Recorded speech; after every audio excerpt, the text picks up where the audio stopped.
Why do you think so many teams would rather Lose. have a It's the truth. It's the truth. like You said Brown sign you. Yep. You stay ready. Mm-hmm. Like, you would play next year? Yeah, it's got to be the right situation. Yeah. I know you guys were talking. My man Cam put out a manifesto of like who he would play for, who he won't play for. I'm not gonna do that. I went to Baltimore and was the 4th, 5th quarterback and earned my keep to be there for 3 years and extend my career. For me, it's got to be the right situation.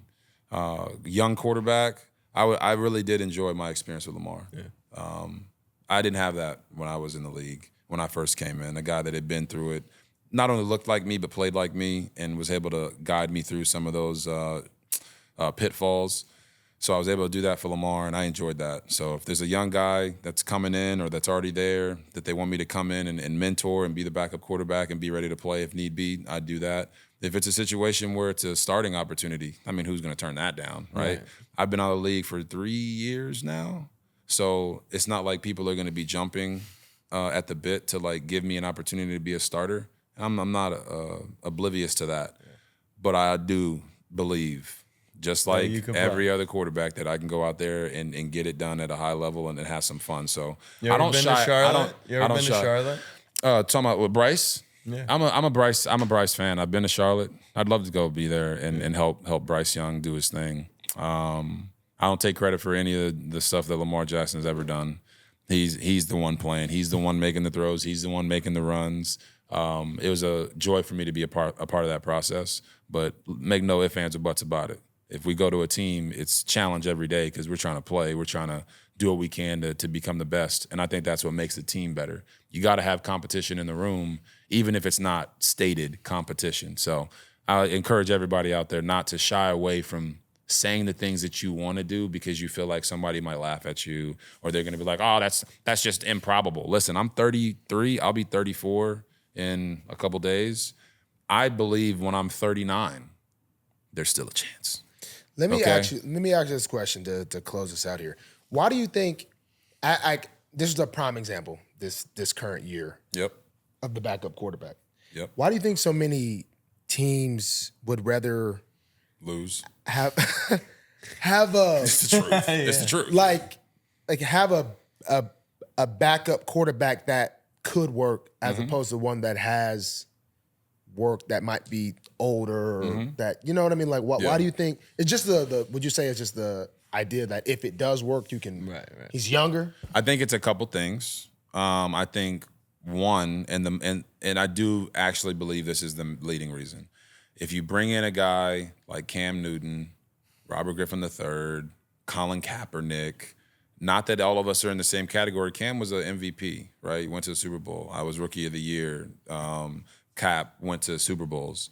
But if you bring those guys in, Tim Tebow, right? It's going to be a distraction. From the standpoint of Tebow goes to, where was it, the Patriots? Yeah. And they're holding press conferences for Tim Tebow, and he's like the 15th quarterback on the roster. You know what I mean? He goes to, what was it, Jacksonville, and he's playing tight end. And he's like the 75th tight end, but they're interviewing Tim Tebow. So I do believe that has some of the effect of why they don't want to bring those guys in, because they want the attention to be on the starter and only on the starter and supporting the starter. So there's this convoluted thought that, oh, well, if we don't bring those guys in and we put someone who's not as talented or not as good, who's not going to give us a chance to win, but he's young, they're not going to talk about that guy. If our quarterback throws a pick and Cam Newton's the backup, they're clamoring for Cam to get in the game. And not only the fans, but the team might be.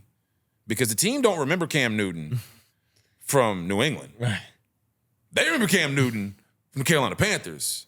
They remember that. They remember Cam Newton from Auburn. So that psyche, I think, they overthink that. And they put themselves in situations to where when they do lose their starter, their season's over. Mm-hmm. And then the other part of that, I feel like, is just execs. They're trying to find that guy. Everybody's trying to find Brock Purdy. So if we can get Jake Browning with the Bengals, who played his ass off this year, right? If he can go out and he can help the Bengals do what they did, that scout, that exec now has a shiny badge of honor, like, that's my guy. Well, you don't get that if you take the second pick in the draft or the first pick in the draft and he goes out and he becomes successful. You don't get that. So I think those things are weighing it out, and it's a deeper conversation, but I think it's wrong as hell. I think you should bring in the best guys for the talent that's out there. There's guys on the street that are more talented than the 64 quarterbacks that are in the NFL. And the quarterback play this year was atrocious. So people look at me and they're like, hey, well, why didn't you get signed? It's like, well, I had opportunities. I got calls. They just weren't the right situation. I'm not trying to go burn a year somewhere and lose I don't want to say the momentum, but like the fun that I'm having doing TV. It's got to be a bigger commitment. I'll go somewhere for 3 years. That's a life-changing commitment. I'm not going to go somewhere for 2 games or for 3 games. So I do think it's wrong. I think they should sign guys like that and not have them on the street just because they think, oh, man, he might be a threat to our starter. Well, if he's a threat to your starter, you got the wrong guy starting.